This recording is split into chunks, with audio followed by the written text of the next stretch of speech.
More than just bricks and mortar, disasters can strike with sudden and immense force. A powerful hurricane can lash a coastline. An earthquake can shake a city to its core. A wildfire can sweep through a landscape in moments. These events break the systems we rely on every single day. They can damage roads, sever power lines, and contaminate water supplies. This disruption causes great hardship for families and entire communities. Disaster-resilient infrastructure is our answer to this challenge. It is a promise we make to ourselves and to future generations. The core idea is to build systems that can withstand shocks and stresses, keeping people safe and helping towns recover with speed and dignity. What exactly do we mean by disaster-resilient infrastructure? Think of it as the strong backbone of a community. Roads, bridges, power grids, water pipes, and buildings designed with purpose. The ultimate goal is simple: keep essential services running during crisis, or restore them quickly afterward. Understanding the ground beneath our feet, designing for hazards. Effective design always begins with a deep understanding of the risks. A city cannot protect itself from threats it does not fully comprehend. Therefore, the first step is to study the specific hazards a region faces. This means creating detailed maps and models. These maps show us exactly where the dangers lie. Floodplains that swell when rivers rise. Fault lines that can rupture in an earthquake. Wildland areas where fires are most likely to start and spread. With this knowledge, engineers, architects, and planners can make informed, intelligent choices. They can design infrastructure tailored to withstand the most powerful local forces. Near storm surges, elevate the roadbed. Design larger culverts and drainage to move water fast. In seismic regions, base isolation lets the ground move while the building stays relatively still. These are real-world solutions that save lives and prevent catastrophic failures. Clear, simple building codes are among our most powerful tools. Codes set safety standards, and they must be enforced. Strengthen older buildings, braces, anchors, flexible pipes. The arteries of a city, roads and bridges carry us to work, to school, to home. They deliver food, medicine, and essential supplies. They are the pathways for first responders to reach people in need. When links are cut, a community can become isolated and paralyzed. Help cannot get in, and people cannot get out. Protecting roads and bridges is a top priority. Use permeable pavement to reduce surface flooding. Lift low-lying roads above expected flood levels. Maintain robust drainage with wide channels and clear culverts. Work with nature. Roots stabilize soil and reduce erosion. In slide-prone terrain, retaining walls and reinforced slopes keep roads safe. Regular inspections fix small issues before storms make them big. In quakes, modern bridges must move and sway, not resist rigidly. Flexible bearings, strong cables, deep reinforced foundations. Protect piers from scour, fast water eroding foundations. Encasement and rock armor prevent dangerous washouts. Use local, well-tested materials for speed and fit. And build network redundancy so multiple routes reach critical locations. Life's essential flow, securing water and sanitation. Nothing is more essential to life and health than clean water. After a disaster, safe water is critical for drinking, cooking, and hygiene. Sanitation systems must safely manage waste. When lines are damaged, a public health emergency follows. Contaminated water can spread cholera and dysentery with terrifying speed. A natural disaster can become a prolonged health crisis. Building resilience into water and sanitation is fundamental to public health. Move away from single points of failure toward distributed water sources. Wells, protected springs, and large-scale rainwater harvesting provide redundancy. If one source fails, others keep working. Local filtration makes secondary sources safe to drink. Older, brittle pipes fail in quakes and floods.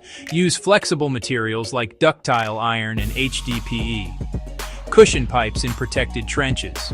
Site critical facilities away from floodplains and surge zones. Train local technicians for maintenance and quick post-disaster repairs. Low-tech gravity systems and composting toilets keep services running without power. In the modern world, electricity is the invisible force that powers nearly everything. It runs our hospitals, keeps our water pumps working, powers our communications, and allows businesses to operate. When the grid goes down, consequences are immediate and severe. Physically strengthen the grid. Replace wooden poles with steel or concrete. Trim trees from lines. In high-risk zones, bury lines. Costly up front, but robust against wind, ice, and falling trees. A resilient future lies in decentralization. Microgrids that can operate independently, serving hospitals, campuses, or neighborhoods with solar, wind, and battery storage. During a major outage, microgrids disconnect and keep the lights on. They sustain shelters, fire stations, and critical medical equipment, an island of stability. They let responders coordinate and give vulnerable people a safe place to go. As costs fall, microgrids scale from rural towns to dense urban districts.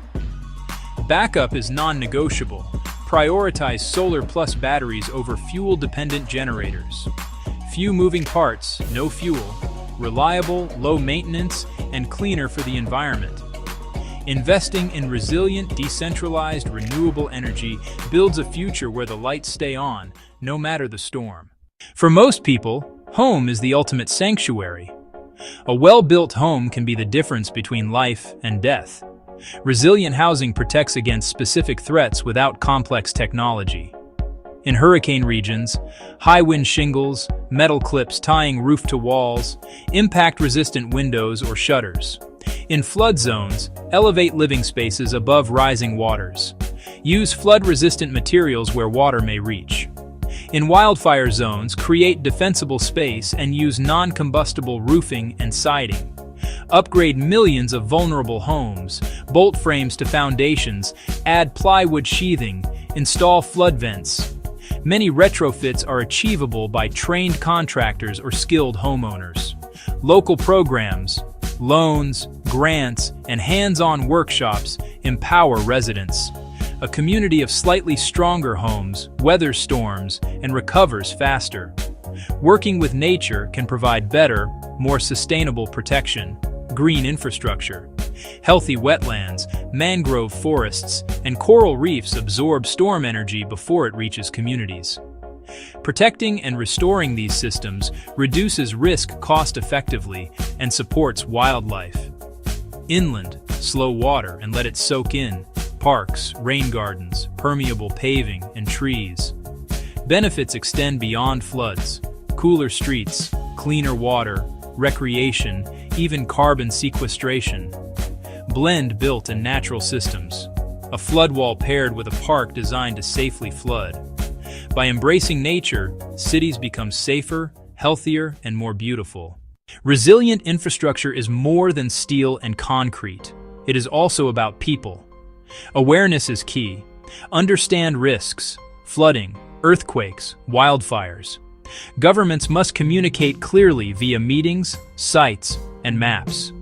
Every family and community needs a disaster plan, routes, meeting places, and backup communications. Practice often and build redundant warning systems. Local volunteers are invaluable. Train to help before responders arrive. Neighbors helping neighbors speeds recovery. Equip hubs, schools, libraries, religious centers, with backup power and essential supplies. These become places for information, shelter, and support. In 2007, Greensburg, Kansas was nearly wiped off the map by a massive tornado. 95% of buildings were destroyed. Schools, the hospital, nearly every home. Instead of leaving or rebuilding the same, they chose stronger and greener. They required new city buildings to meet LEED Platinum. Schools, hospital, and city hall focused on resilience. Wind and solar power, geothermal systems, and rainwater harvesting became standard. Homes were rebuilt with efficiency, better insulation, high-performance windows, efficient appliances. Resilient power lowered outages and utility bills. Greensburg was reborn, stronger and forward-thinking, a story of hope. Disasters will happen. We cannot stop storms or quakes, but we are not helpless. We can build roads that withstand floods, homes that resist winds, power that stays on, and communities that work together.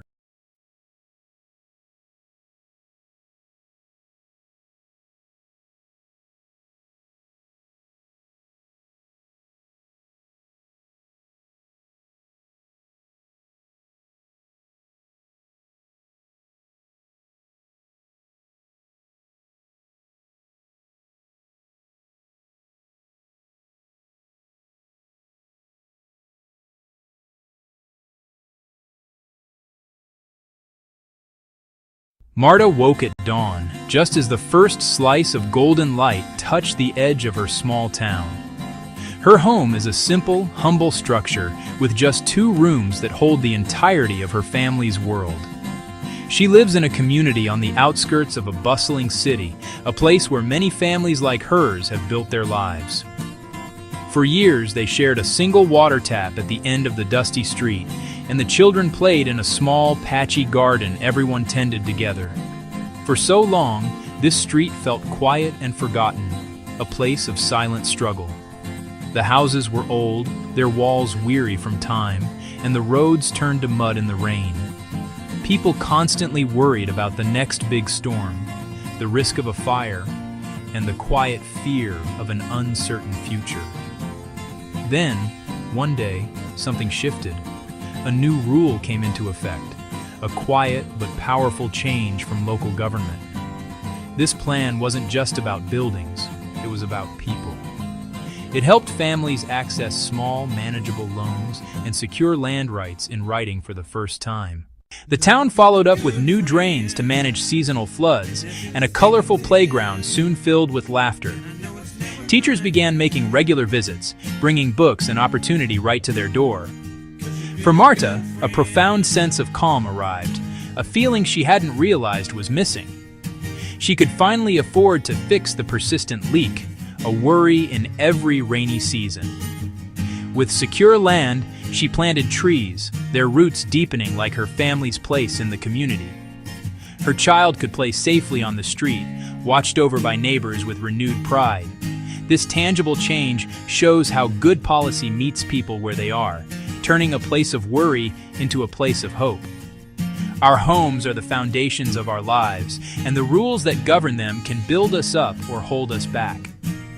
Change rarely happens overnight.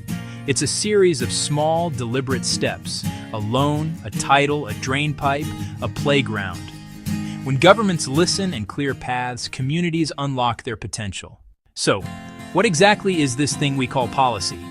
At its heart, a rule, a law, a plan that guides our collective actions. It's a decision by people in charge. Local city hall, your state capital, the highest offices of the national government, even global organizations like the United Nations. Policy might sound distant, but its effects are personal and concrete. It shapes the air you breathe, the safety of the water you drink, and the stability and affordability of the roof over your head. A good policy can be a lifeline: safe, secure, accessible homes. Think of policy as the invisible architecture of our society. Designed with care and foresight, it creates opportunity. It can help a first home, dignity for seniors, and disaster protection, bridging the gap between what families earn and what a safe home costs.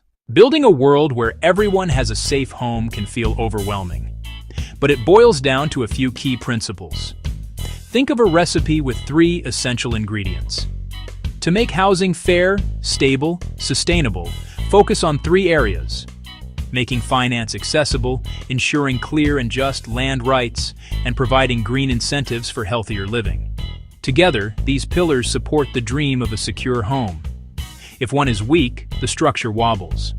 When all 3 are strong, communities thrive for generations. Finance is often the biggest hurdle. Huge down payments and perfect credit shut families out. Fair finance policies create new pathways to loans. Government guarantees reduce bank risk for low-income families. Subsidies cover early interest, giving breathing room. Second, land. Without security underfoot, you can't build stability. Simpler, affordable titles transform anxiety into confidence. Finally, green incentives reward safe, efficient, climate-ready homes. They save money, improve health, and build resilience. Finance, land, and green design, a practical framework that works. The journey often begins with money. Traditional systems weren't built with everyone in mind. They work best for those with wealth. It can take money to get money, locking families out. Hard-working renters still here, too risky. Here is government's chance to rewrite the rules, to include, not exclude, and to lift people up. Microloans, small amounts with big impact, not massive mortgages, manageable funds. Marta used one to fix her roof before the rains. Low interest, fast approval, minimal paperwork. Governments can incentivize banks to offer these products or partner with trusted local institutions. Meet people where they are. Subsidies and grants make ownership possible. Cover upfront costs and lower early payments, turning a bank's no into a yes. Stable homes boost school, health, and small business, and strengthen entire communities. Now, the ground beneath our feet. Secure land rights unlock stability. A deed or title is incredibly powerful. It means you can't be forced to leave, and you can pass your home to your children. It gives confidence to improve and invest. But hundreds of millions lack this basic security. Old laws, missing papers, constant uncertainty. Outdated records breed confusion and disputes, opening doors to corruption and land grabs. Simplify and democratize land tenure with low-cost surveys and fast local offices. In Marta's town, one simple paper acted like a shield. People invested, shifting from survival to planning. Clarity enables roads, water, sewers, electricity. Legal titles unlock loans and jobs. Addresses ease school registration and civic life. Secure land draws people into the fabric of society, building real foundations for dreams. The third and final key, think green. We can't build like we did decades ago. Climate challenges are here. Homes must be ready. It's not about luxury tech, but practical design that keeps families safe, healthy, and financially secure. Green incentives speed the shift. Start with insulation. Cooler summers, warmer winters, lower bills. Daylight and ventilation reduce lighting and AC needs. Marta's home added a small solar water heater, cutting costs and keeping hot water even in outages. Cities can offer rebates for rainwater systems and efficiency, tax credits or direct incentives for builders and owners. Codes create markets that lower prices over time. Green homes are healthier, cooler, and safer. A green home is a resilient home, a secure sanctuary in a changing world.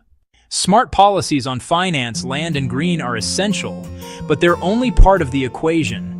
Success grows when people have a seat at the table, a shift from top-down to collaboration, where neighbors shape their own futures. Who knows the needs better than those who live them? They know where the street floods, which corners need a light, and the safest place for a playground. Community-led housing often means cooperatives. Members own and manage together, pool resources to buy land or buildings, co-design the homes, and set fair rules. Costs drop, and homes fit culture and needs. Participatory planning makes it possible. We need a wider path for our elders here. This lot is perfect for a garden. The final plan is sound and lived in. When people help design it, they care for it. On a steep hillside, families lacked safe access and clean water. They formed a cooperative with a small grant and legal support and took matters into their own hands. They built sturdy, low-cost steps with local materials, planted native trees to prevent landslides, and set up upkeep together. The result was transformative. Children reached school safely, shops saw more business, and a renewed sense of empowerment grew. This is what happens when we trust people as experts of their own lives. The final piece is collaboration. No single group can solve the housing crisis alone. Real change happens when we work together. Government sets direction with fair laws. Community groups add heart and local knowledge. Nonprofits and donors bring funding and expertise, and companies bring innovation and efficiency. Think of it like a symphony. A city offers unused land for affordable housing, a bank backed by guarantees, provides low-interest microloans, trusted leaders organize residents and co-design, builders train residents, creating jobs and skills. The project is faster, cheaper, and safer.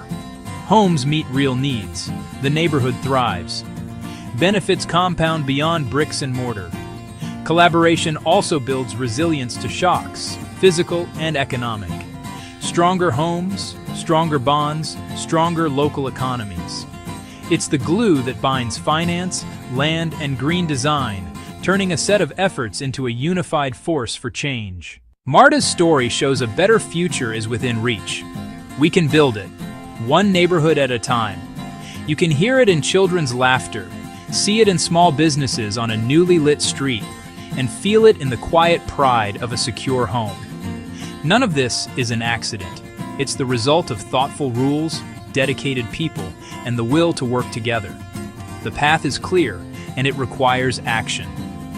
Leaders, start by listening. Ask what people truly need. Create simple rules that clear the path. Make land rights faster and cheaper to secure. Back small loans for low-income buyers. Offer real incentives for green, healthy homes. Empower community groups. Fund, trust, and include them. Community, your voice matters. Organize and act. Small steps together become a powerful movement. Global partners, be connectors and amplifiers. Fund small, high-impact ideas. Spread what works so others can learn. Help craft simple, effective policies. Focus on families and long-term resilience. We already have a blueprint, the Sustainable Development Goals. A world without poverty, with safe, resilient, affordable homes. We have the tools, we have the knowledge, and we have examples of what works.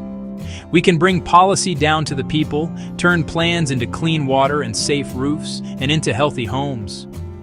A home is more than bricks and mortar. It's the start of love, hope, and dreams. It is the foundation of our lives. Together, we can make safe homes real for everyone.